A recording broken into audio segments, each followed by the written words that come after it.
ringraziamento, aggiornamento, incartamento. Ciao ragazzi, come state? Spero tutto bene, benvenuti e bentornati sul canale. Oggi voglio reiniziare la serie di video pipponi con queste tre parole. Ringraziamento perché siete passati in tantissimi ad ECMA, ma soprattutto perché avete portato il valore del nostro colesterolo e della nostra glicemia a livelli assurdi. Abbiamo ricevuto dolci di tutti i tipi, dolci fatti in casa, spaziali. Un signore si è presentato con tutta la famiglia, chiedo scusa non ricordo il nome, con questa bottiglia grappa artigianale al finocchio selvatico che ha sfilato direttamente dalle mutande perché giustamente aveva paura di essere bloccato ai tornelli. Andrea vi ha portato questo portapenne in pietra serena con la scritta Franks Affair, il logo del tramezzino incisi a mano, martello e scalpello. Poi ci dite che i pazzi siamo noi per la vita assurda che facciamo, ma quasi andiamo a fare un controllo, penso che ad essere fuori di testa siamo in tanti. Scherzi a parte, da parte mia ovviamente anche di Sara, solo una parola.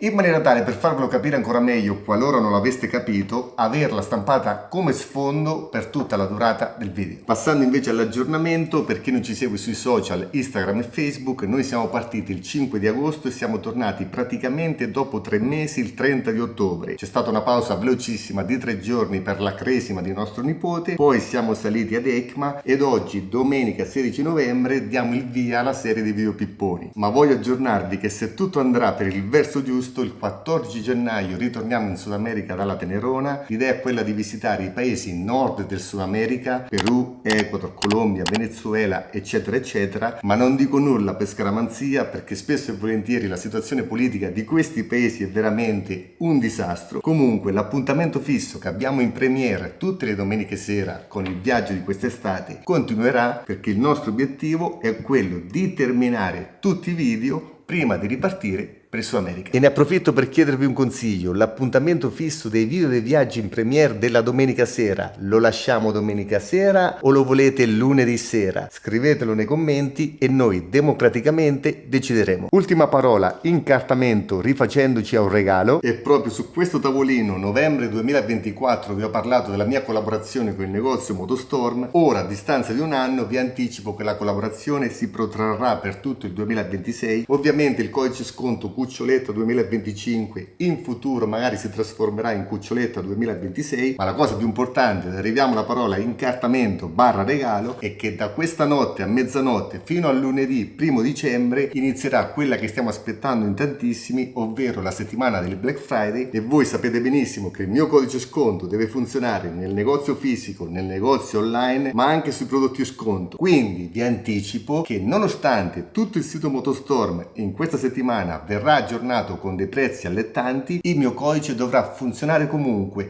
Ovviamente i titolari Filippo e Savio, che saluto, non potranno regalarci le cose, ma vi anticipo che il codice sconto apporterà un ulteriore 3% sui prezzi già scontati. E non mi scrivete che poco perché vengo là e vi spezzo le gambine. Vengo vicino perché in questa cosa ci tengo veramente, oramai mi conoscete come sono fatto, la collaborazione va avanti per tutto il 2026 perché i titolari, ma anche lo staff in generale, si sono dimostrati molto seri, hanno tanta voglia di fare, ma soprattutto hanno una disponibilità in magazzino allucinante. Se ci sarà l'occasione, vi anticipo, andremo a fare un giro tutti insieme all'interno del magazzino in maniera tale che voi con i vostri occhi possiate vedere di cosa sto parlando. E detto questo, rifacendoci al titolo del video e all'immagine di copertina, che casco avete preso? Questo è quello di Sara e questo è il mio. Sotto la scritta Shoei potremmo tranquillamente inserire questo simbolo, mentre sotto alla Rai questo simbolo al quadrato. Ma ora la domanda nasce spontanea: perché ho preso questi caschi quando sapete benissimo che da solo 1 anno e mezzo utilizziamo questi? La risposta possiamo dividerla in 2 parti. La prima è che ogni volta che torniamo dalla Tenerona e dalla Tenerona torniamo alla sorellona è come fare un trasloco. Guardate.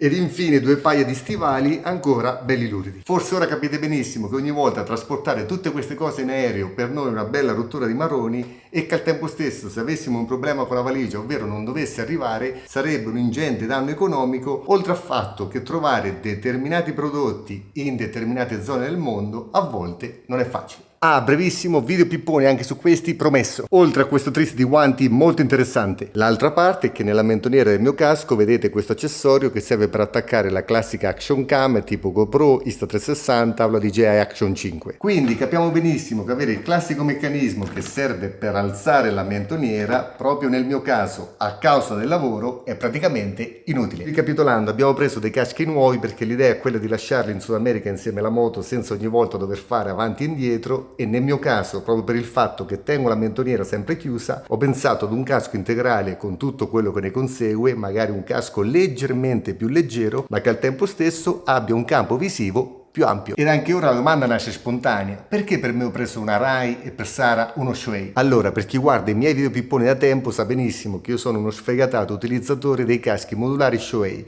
Considerate che li ho avuti tutti, dal primo Syncrotech, poi al Multitech, al Neotech 1, Neotech 2 e Neotech 3, e se consideriamo che Shuei aggiorna la propria linea di caschi ogni 4-5 anni, ma quanti cazzo di anni è che vado in moto? E soprattutto, quanti soldi ci ha buttato su questi caschi? E prima di aprirli, una cosa che dal mio punto di vista ha poca rilevanza, perché oramai mi conoscete come sono fatto, però con la massima trasparenza poi so che arriva quel commento: questo video non è stato sponsorizzato né da Rai né da Shuei. E poi voglio vedere effettivamente chi è che sponsorizza un video con due brand concorrenti. Ma a parte questo dettaglio, perché ve lo voglio dire? Ve lo voglio dire perché con un po' di saccenza, grazie a questo lavoro, grazie alla visibilità, avevo la possibilità di prendere altri brand. Ma perché non li ho presi? Mettetevi nei miei panni. Noi ora partiremo per 6 mesi dall'altra parte del mondo in condizioni complicate. Shuei lo conosco bene, so che non dà problemi. Arai lo conosco per fama, ma al tempo stesso, dopo tanti anni, un po' di curiosità ce l'ho. Voglio vedere effettivamente se questo casco, smontandolo, vale quello che costa. E chiudo questo argomento che reputo spinoso e fastidioso, ma voi giustamente mi scrivete sempre nei commenti: Francesco, porti sul canale tutte cose che costano un occhio della testa, e questo è verissimo. Quindi vi chiedo, se avete l'esigenza, la voglia che io portassi qualcos'altro, scrivete il modello di casco nei commenti, poi se riusciremo e avremo tempo ci faremo un video dedicato. Ma ripeto, sia se il video è sponsorizzato o non sponsorizzato, se chiedete a Francesco cosa pensa di questi due brand, Francesco vi risponderà che sono due brand top di gamma che producono caschi. Ce ne sono altri? Sicuramente, ma oggettivamente dobbiamo riconoscere le cose come sono. Ma poi alla fine ce lo dici che casco hai preso? Ve lo dico subito, anzi, visto che abbiamo tutte e due le confezioni nuove sotto mano, facciamo un confronto tra Shuei e Arai per quanto riguarda l'unboxing. Lo Shuei ha queste due linguette, troviamo subito il pillock ed un cartone a forma di ferro di cavallo con un angolare che serve per non far muovere il casco, una sacca incollata con vari accessori, la garanzia, il manuale di istruzioni e il classico grasso al silicone. Passando alla confezione della Rai troviamo queste due linguette che si sfilano in questa maniera, mentre all'interno troviamo sempre un cartone a ferro di cavallo con addirittura un doppio spessore che serve per ammortizzare. Inoltre ci sono questi due cartoni che tengono il casco super stabile, e in questa fessura troviamo adesivi, istruzione e garanzia, e anche qua il classico grasso al silicone, mentre infilato da questa parte il pillock. Ovviamente della confezione non ce ne frega una mazza, ma quella della Rai sembra leggermente più curata. Prendiamo lo Shuei e prendiamo anche la Rai. La sacca dello Shuei è leggermente più cicciottosa al tatto come la corda che la chiude, la sacca della Rai è più sottile e sembra un panno, mentre la corda sta a dieta rispetto a quella dello Shuei. Ed ora facciamo un gioco, scrivete nei commenti il modello di casco e quale colorazione abbiamo scelto. Questo è il mio e questo è di Sara. Vediamo chi ci azzecca. Ma siete pronti a togliere la custodia a questi due lingotti d'oro? Arai Turix 5 di colorazione bianca per me, Shuei Neotech 3 di colorazione bianca per Sara. Eccoli vicini a confronto lateralmente, frontalmente ed infine nella parte posteriore. Ovviamente ha poco senso fare il confronto perché qua parliamo di un casco crossover, mentre nel caso dello Shuei parliamo di un casco modulare, però ve li metto di fianco uno dietro l'altro in maniera tale che possiate vedere da fuori come vi si vedrà in sella, nel senso, se siete una coppia come noi, il pilota indosserà questo, il passeggero indosserà questo, avrete una visione di come vi vedranno dall'esterno, e dal mio punto di vista visione pazzesca. Ed ora arriva la ciccia del video, perché il Neotech 3 lo conosciamo benissimo in quanto ci ho fatto un video e lo trovate sul canale, mentre per quanto riguarda la Rai non voglio fare una lista delle caratteristiche tecniche, quelle le potete trovare sul sito internet. Quello che posso dirvi a livello di tecnico è che il Turix 5 pesa 1,7 kg in taglia L, mentre per quanto riguarda il Neotech 3 pesa 1,7 kg in taglia M. In taglia L pesa 1,8 kg, quindi stessa taglia, fra i due ballano 100 grammi e vi posso garantire che dopo 10 ore in sella, anche se 100 grammi sembrano pochi, si fanno sentire. Ma la cosa che mi piacerebbe fare, che un po' è quello che cerco di fare sempre, creare un video che in primis mi piacerebbe vedere su YouTube, ovvero smontare nel dettaglio il casco Rai per capire se effettivamente quello che i progettisti sono riusciti a portare avanti per tantissimi anni, ovvero una qualità pazzesca decantata praticamente da tutti i motociclisti che li usano, quindi smontarlo, vederlo nei dettagli, nei punti nascosti, se questa qualità è vera o meno. Intanto al volo, dato che noi non ci fidiamo di nessuno, peso della Rai 1,65 kg, peso dello Shoei, ricordandovi che questo è taglia M e la Rai è taglia L, 1,67 kg. Ma partiamo al basso, zona mentoniera, troviamo questa presa d'aria con un selettore a 3 posizioni, in alto tutto chiuso, semi aperto, totalmente aperto. Dettaglio che per me rappresenta un po' una defiance professionale, l'accoppiamento tra l'inserto e la calotta in questo punto, proprio nel punto di accoppiaggio, rasenta quasi la perfezione. Inoltre vedete questo buco, all'interno c'è una vite testa a croce che serve per tenere e di conseguenza togliere l'inserto. E dato che noi abbiamo detto che vogliamo vedere i dettagli, senza esitazione andiamo a smontarlo. Allora, attenzione, con calma, forse ce la facciamo. Ok, questa è la vite piccolissima. All'interno dell'inserto troviamo un'ulteriore vite che sicuramente sorregge il pomellino e che noi ora giustamente andremo a togliere. Praticamente la vite si infila nella parte posteriore e serve per tenere il pomellino. All'interno della mentoniera trovate queste feritoie, perché è molto interessante, provo a farvelo vedere. Trovate all'interno una saracinesca che serve per bloccare il flusso dell'aria. Vengo più vicino, possiamo chiuderla o aprirla. La funzione della saracinesca interna è molto importante, perché se è aperta e la parte esterna è aperta possiamo capire tranquillamente che il flusso d'aria va diretto in bocca, mentre se lasciamo l'esterno aperto e chiudiamo la saracinesca interna, il flusso d'aria fa una sorta di L, praticamente entra e esce da questi fori del paranaso e l'aria viene sparata direttamente sulla visiera. Il paranaso ovviamente può essere rimosso con facilità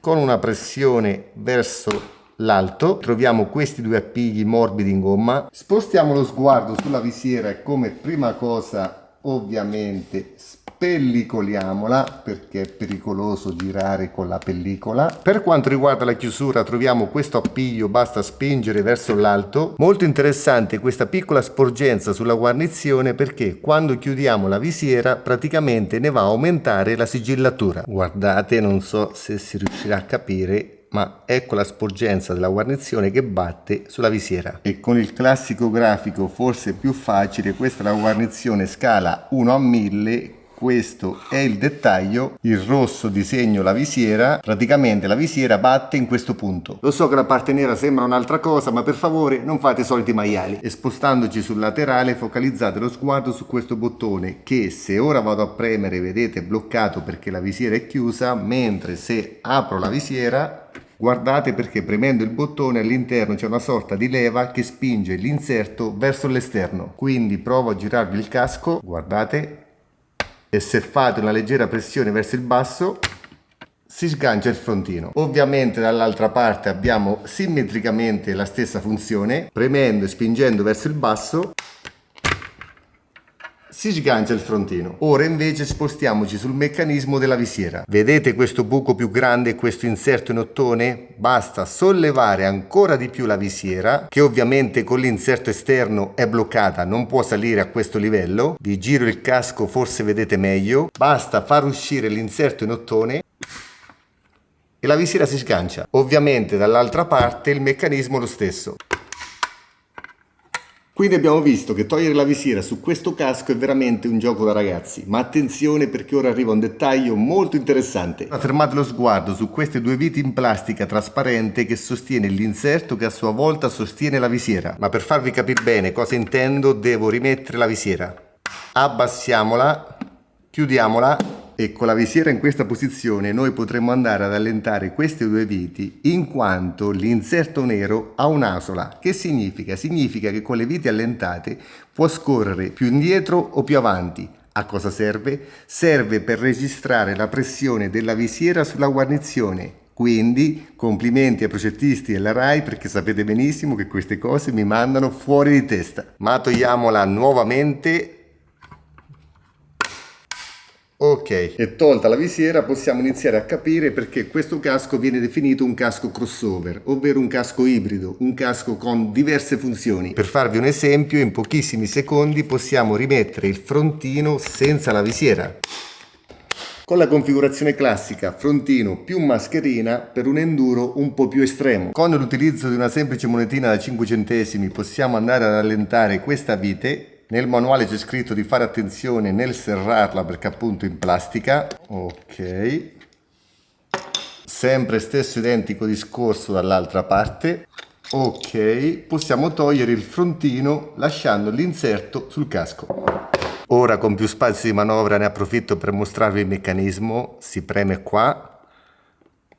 Si fa scorrere verso il basso, ma come sempre il dettaglio che mi fa impazzire, guardate, praticamente premendo il pulsantino, guardate in questo punto, si crea una sorta di leva che spinge il coperchio verso l'esterno. Ed anche per questo non è assolutamente una sviolinata, ma solo applausi. Ma rimontiamo nuovamente la visiera, quindi questo video è togli la cera e rimetti la cera.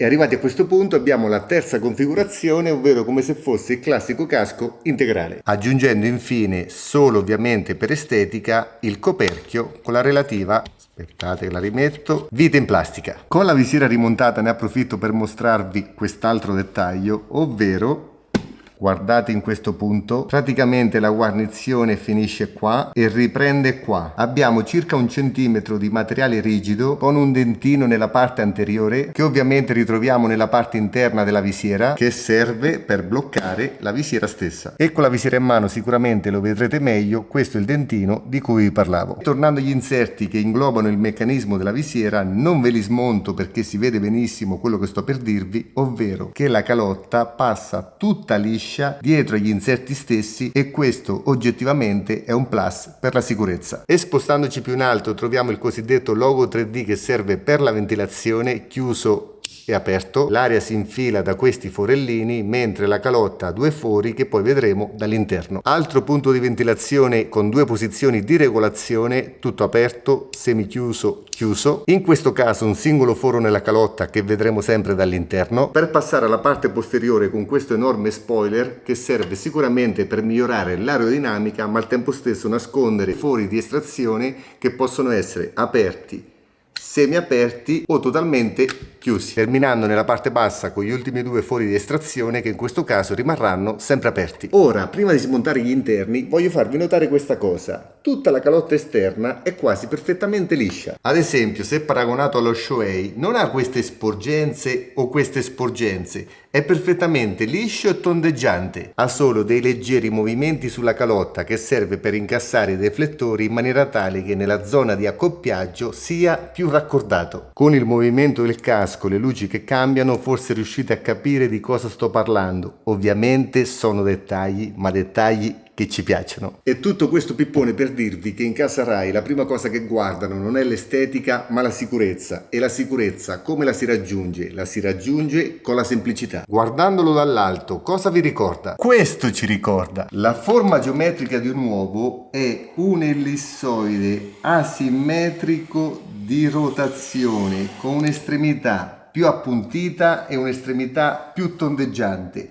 ma se guardate è perfettamente liscio. Se prendete un uovo e lo schiacciate ai poli, vi posso garantire che non lo rompete perché grazie alla sua forma è durissimo. Ma se l'uovo avesse delle zigrinature sulla parete, anche da questo lato, facendo una simulazione tridimensionale di altissimo livello, capite bene che queste zone potrebbero essere delle zone di frattura. Anche in questo caso non fate i maiali perché potrebbe sembrare un sex toys, quindi andiamo avanti. E detto questo, cosa fanno in casa Rai? Fanno la calotta perfettamente liscia perché in qualsiasi punto avverrà l'impatto le forze saranno distribuite in maniera uniforme perché appunto non ci sono punti di rottura e al tempo stesso questi riflettori non hanno dei perni che si ancorano all'interno della calotta stessa, sono solo incollati perché in caso di scivolata non devono impigliarsi ma volare via. E prima di sviscerare gli interni, ultimi due dettagli. Guardate nella parte interna del frontino troviamo questo adesivo nero, sicuramente servirà per non affaticare la vista perché un conto è veder bianco, un conto è veder nero e anche in questo caso c'era una canzone un po' allusiva. Vabbè, andiamo avanti. Nella visiera troviamo questo dentino che disegna la stessa misura del pillock, sporge nella parte esterna e si incassa nella parte interna. E al volissimo vi faccio una sezione così capite con più facilità.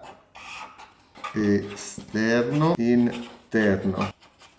Praticamente qua abbiamo la parte interna del casco, qua la parte esterna, il pillock rimarrà incassato all'interno della visiera, così facendo anche per quanto riguarda l'appannamento dovrebbe essere un po' più protetto. Ultimo dettaglio, la regolazione dell'aggancio del pillock avviene tramite questa vite a croce. Ma ora spappoliamoci gli interni perché ho voglia di sfatare un mito, ovvero il casco più costoso è sempre il casco più confortevole? La risposta è assolutamente ni, perché se noi abbiamo una forma del cranio che si avvicina molto alla calotta di un casco economico, vi posso garantire che lo sentirete bene. Magari se prendiamo un casco di fascia alta, ma la forma della calotta interna si discosta molto dal nostro cranio, vi posso assicurare che avrete qualche problemino. Però anche qua dobbiamo considerare queste cose, quindi andiamo a smontarlo. Sotto la mentoniera troviamo questa letta che possiamo abbassare per aumentare la protezione, ma Rai stessa ci ricorda di risollevare prima di infilarci il casco, perché nel 90% dei casi il naso batterà in questo punto. Comunque, come potete vedere, è morbida e in pelle. Poi abbiamo queste due linguette arancioni con la scritta Emergency che possiamo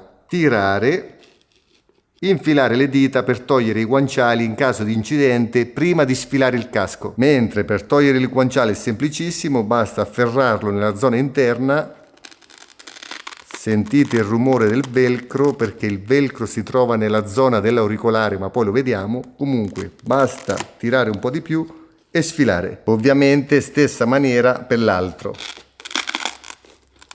Bisogna sfilare il cinturino ed ecco il guanciale. Questo è il velcro che sentivate staccarsi, per metà è ancorato sul guanciale, per l'altra metà sulla calotta del casco. Comunque lo vedremo nel dettaglio nel prossimo video pippone, perché serve per installare gli auricolari. Nella parte posteriore potete vedere il meccanismo per l'emergenza, come funziona nel dettaglio, e una volta fuoriuscito basta riprenderlo dall'interno e reinserirlo. Ok, per quanto riguarda il rivestimento al tatto è di qualità premium e possiamo tranquillamente rimuoverlo. Guardate questo dettaglio dove si infila il cinturino, una cornice un po' più rigida per tenere la posizione, ma possiamo fare questo e sfilare il rivestimento esterno. L'imbottitura addirittura ha 3 colorazioni perché abbiamo 3 densità differenti. Qua troviamo una parte in plastica rigida che serve da centraggio, si infila in questa fessura come lo stesso collare che ora andremo a smontare. Per toglierlo basta afferrarlo con forza e farlo ruotare di circa 3 cm. Ok. Praticamente questi due appigli in plastica che vediamo devono uscire dalla sede per poi sollevarsi, quindi sfilare il collare che come potete vedere si infila sempre nella zona interna della mentoniera con lo stesso concetto dei guanciali. Eccolo nel dettaglio. Per togliere il rivestimento dei cinturini, guardate che dettaglio, basta prendere questa parte gialla, sollevare e si sfila. Poi ovviamente farlo scorrere per tutta la lunghezza. Ecco il dettaglio del meccanismo dell'incastro. All'interno troviamo questi due gommini che servono per spingere i guanciali nella giusta posizione in maniera tale sicuramente per evitare scricchioli, mentre l'intera calotta ha 4 punti di ancoraggio. Basta prendere nella parte interna il bottone giallo e tirare. Quindi per togliere la calotta abbiamo ulteriori 4 punti di ancoraggio. E questo come si presenta il casco all'interno. Qua abbiamo 2 fori di ventilazione che coincidono in questo punto, un ulteriore foro centrale che corrisponde all'altro punto, 3 fori di estrazione nella parte posteriore posizionati sotto lo spoiler e gli ultimi 2 fori di cui vi parlavo sempre aperti, eccoli qua. Ma per un attimo mi voglio soffermare sulla fattezza della calotta interna, è qualcosa che definirei artigianale. Guardate questo dettaglio, praticamente possiamo togliere la parte alta, ok, anche di qua, e separare la calotta stessa in 2 punti, perché addirittura qui c'è, ma guardate che finiture, io rimango allibito quando vedo queste cose, pazzesco. Da come sono realizzati ho quasi l'idea o perlomeno la percezione che sono assemblati a mano. Ma ora per non fare casino facciamo largo per l'ultimo super grafico e rispondere così alla domanda: ma questi caschi super costosi sono più confortevoli o meno? Fogli e portapenne customizzato. Allora, colore nero. Se noi facciamo una sezione del nostro volto, questa è la bocca, poi facciamo il naso leggermente aquilino come il mio, poi qua abbiamo la fronte e un cranio bello tondo che gira fino al collo. Ok, non è proprio perfetto, ma dai, ci siamo. Poi con il rosso andiamo a fare quella che è praticamente l'imbottitura interna. Avremo uno spessore di circa 1 centimetro, un parallelismo del cranio. Con il colore verde facciamo la parte più importante, ovvero la calotta interna. E con il giallo facciamo la calotta esterna, ovvero quella sottile e rigida. Ok, seguitemi perché il concetto è veramente semplice. La linea gialla è la parte esterna del casco. Questo spessore è la parte interna del casco, cioè la zona che serve per attutire l'impatto, mentre la zona rossa è lo spessore che riguarda l'imbottitura. Se la linea nera, ovvero la sezione del nostro cranio, assomiglia molto alla calotta interna, questa che abbiamo qua dentro per intenderci, nel 99% dei casi indosseremo bene il nostro casco senza sentire il minimo dolore. Ma se cambiamo foglio, nuova sezione, cerchiamo di farla un po' meglio questa volta, sempre naso aquilino, mamma mia se è brutto questo ragazzi. E addirittura ovviamente sto esagerando, dalla sezione siamo tornati molto indietro rispetto all'Homo sapiens. L'imbottitura ora non la disegno, andiamo a disegnare direttamente la calotta che per un casco normale dovrebbe avere una geometria del genere. Ok, il giallo, ovvero la sezione esterna, seguirà a grandi linee la calotta. Ok, mentre per quanto riguarda l'imbottitura, se guardate avremo una sezione assolutamente molto ma molto variabile. In soldoni nel 99% dei casi sentiremo magari dolore in questo punto perché il peso del casco, ma anche il peso provocato dall'aerodinamica, quindi dalla forza provocata dall'aria, non verrà distribuito in maniera omogenea sul cranio. Ovviamente in questo caso ho un po' esagerato, ma seguitemi perché ora arriva la parte più interessante. Guardate questo adesivo all'interno del guanciale, 25 mm, 25 sta per lo spessore. In casa Rai fanno 7 differenti misure, 40, 35, 30, 25, 20, 15, 12 mm. Idem per la calotta, qua vedete 7 mm fanno 4 differenti misure, 12, 10, 7, 5 mm. Ma ora arriviamo alla cosa pazzesca, la cosa che mi ha fatto dire cazzo Arai e Arai? Perché la calotta stessa presente all'interno del casco è configurabile, nel senso, vi ho detto che ci sono 4 spessori differenti, ma se voi inserite il casco e magari dopo 40, 50, 60 minuti sentite il classico dolore latente, e vi ricordo che il dolore del casco significa prendere il casco e buttarlo nel cassonetto, potete smontare il casco e guardate, nella zona interna trovate questo tessuto tagliato volutamente anche nella parte posteriore, perché potrete andare ad intervenire direttamente sull'imbottitura, in quanto guardate questa zona dallo spessore di 5 mm, provo a farvelo vedere nel dettaglio, questa è la zona esterna, il tessuto è tagliato volutamente, questi 5 mm di gomma piuma sono leggermente attaccati, noi possiamo toglierli, ovviamente l'operazione sarà irreversibile, ma se noi andremo a toglierli è perché il casco ci stringe troppo. Stesso identico concetto nella parte posteriore, dove possiamo andare a togliere questa gomma piuma forata in eccesso. Allora, termino il video qua perché come sempre sarà diventato un super pippone. Sapete benissimo che sono un fan dei caschi Shoei, cioè il Neotech 3 per me è il miglior modulare presente sul mercato, ma devo riconoscere che i dettagli presenti sul casco Arai sono leggermente superiori rispetto a quelli dei caschi Shoei, ma al tempo stesso bisogna dire che questo casco nella colorazione bianca costa oltre 900 euro, mentre con le grafiche bellissime supera addirittura i 1000 euro. Lo Shoei Neotech lo troviamo a grandi linee sui 700 euro, sono prezzi di listino. Voi sapete il mio codice sconto, sapete anche della settimana del Black Friday, quindi se andate a vedere lo troverete sicuramente ad un prezzo allettante. Comunque parliamo di cifre importanti. Altra cosa che tengo a dire, perché per me è una valutazione che bisogna fare, ok che Arai guarda assolutamente la sicurezza, però seguitemi in questo concetto, ovvero massima sicurezza, tutto liscio, quindi calotte senza movimenti, ma questo spazio serve anche per questa cosa qua, come queste zone, o meglio ancora queste zone servono per gli auricolari incassati. E con questo dove voglio arrivare? Che ok, bellissima la sicurezza massima, ma anche la presenza di un visirino parasole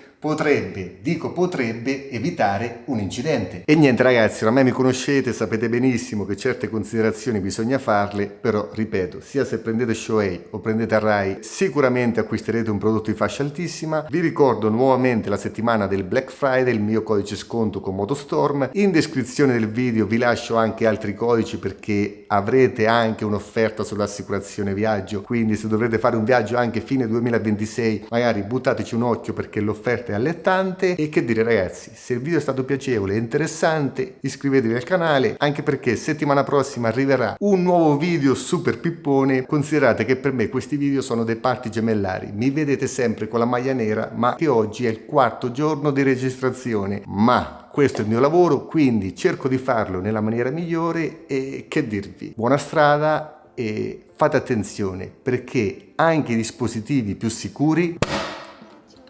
purtroppo non sono infallibili. Per non finire in maniera tetra, io il casco l'ho provato, però per darvi le mie impressioni ci devo installare l'interfono, ci devo installare l'action cam e lo devo testare in tutte le condizioni, con la pioggia, con la neve, con il freddo, con il fango, altrimenti che recensione facciamo? Quindi ritorniamo sull'argomento magari dopo 6 mesi, quando ritorneremo dal Sud America. Ciao ragazzi e fate i bravi, ma non troppo, e venite a darmi una mano a lavare la moto perché guardate dopo 4 mesi in che condizioni si trova.